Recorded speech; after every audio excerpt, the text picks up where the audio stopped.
کہتے ہیں دیار مصر میں کوئی علاقہ تھا اور جہاں کا سیاسی نظم یہ تھا کہ وہ سال کی آخری تاریخ کو اپنے بادشاہ کو کسی جنگل میں پھینک دیتے اور پہلی تاریخ کو ساحل پہ آ جاتے.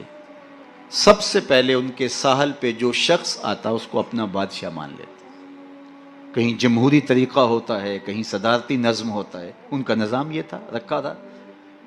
اور جو بھی تخت نشین ہوتا وہ بھول جاتا کہ میرے ساتھ کیا ہونے والا ہے. اس کو پہلے دن بتا دیتے کہ 1 سال کے لیے تو تخت نشین رہے گا اور اس کے بعد تجھے اس جنگل میں پھینک آئیں گے جو جزیرے کے دوسری سمت ہے, اور اس میں موذی جانوروں کا رین بسیرا ہے اور تھوہر اور کانٹے دار درخت ہیں.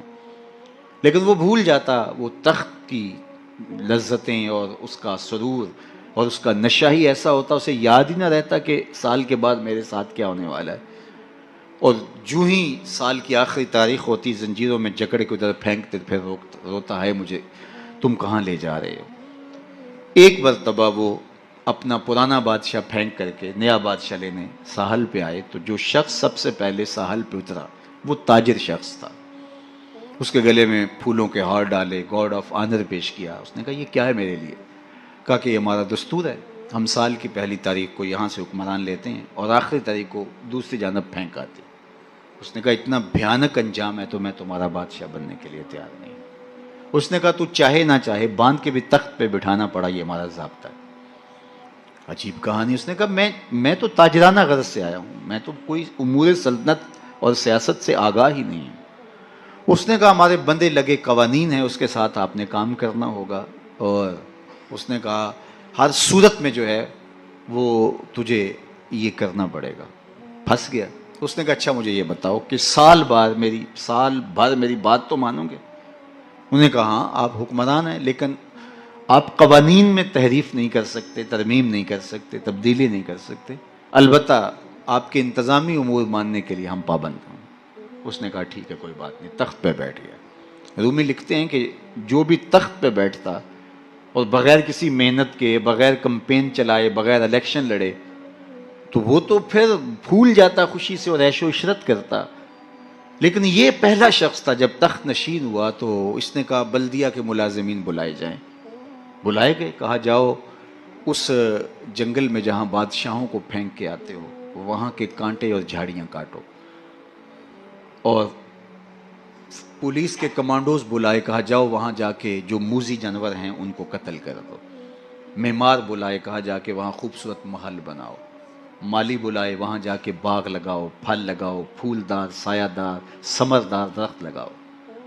حکومتی مشینری, پوری حکومتی مشینری اس باغ کے کانٹے دار درخت کٹوانے, وہاں کے موذی جانور قتل کروانے, اور وہاں کنویں کھدوانے, محل بنوانے اور پھلدار, پھولدار, سایہ دار درخت لگانے میں صرف کر دی. جب سال کی آخری تاریخ ہوئی تو وہ جنگل جہاں بادشاہوں کو پھینکا کرتے تھے وہ جنگل نہیں رہا تھا, وہ ایک باغ بن چکا تھا. اور یہ زنجیریں لے کر آئے تو اس نے کہا مجھے زنجیریں نہ پہناؤ, میں خود چل کے جانے کے لیے تیار ہوں. اس لیے اس تخت پر بیٹھ کر کے وہ اپنے لشکر بھیج کے وہاں کے کانٹے, وہاں کے تھوہر, وہاں کے موذی جانور, وہاں کے خطرناک جانور جن کا وہاں رین بسیرا تھا ان کو کاٹتا رہا, قتل کرواتا رہا. تو اس نے کہا کہ میں خود چل کے جانے کے لیے تیار ہوں. رومی کہتے ہیں جو کافر ہے وہ دنیا کے تخت پہ, جو فاسق اور بدکار ہے وہ دنیا کے تخت پہ موج کرتا ہے, اور جب وقت آخر آتا ہے تو اس کو جب زنجیروں میں جکڑ کے لے جانا چاہتے ہیں فرشتے تو وہ کہتا ہائے مجھے کدھر لے جا رہے ہو. اور بندہ مومن, بندہ صالح اس دنیا کے تخت پہ آرام سے نہیں بیٹھتا, یہاں بیٹھ کے اپنے اعمال کے لشکر بھیج بھیج کے قبر کے کیڑے مکوڑے ختم کرواتا رہتا ہے, وہاں باغ لگواتا رہتا ہے. اور پھر جب وہ اس دنیا سے رخصت ہوتا ہے تو وہ کیڑے مکوڑوں کا گھر نہیں رہتا بلکہ روضۃ من ریاض الجنہ بن چکی ہوتی. اور وہ کہتا ہے دیر نہ کرو مجھے جلدی لے جاؤ, میں خود چل کے جانے کے لیے تیار ہوں. ربعی بن حراش ساری زندگی ہنسے نہیں, فرماتے تھے کیا خبر میرا انجام کیا ہوگا. جب تک یہ یقین نہ ہو کہ میرا انجام کیا اتنی دیر تک دھڑکا لگا رہے, ڈر لگا رہے. یہ مسلمان کی زندگی ہے, مومن کی زندگی ہے.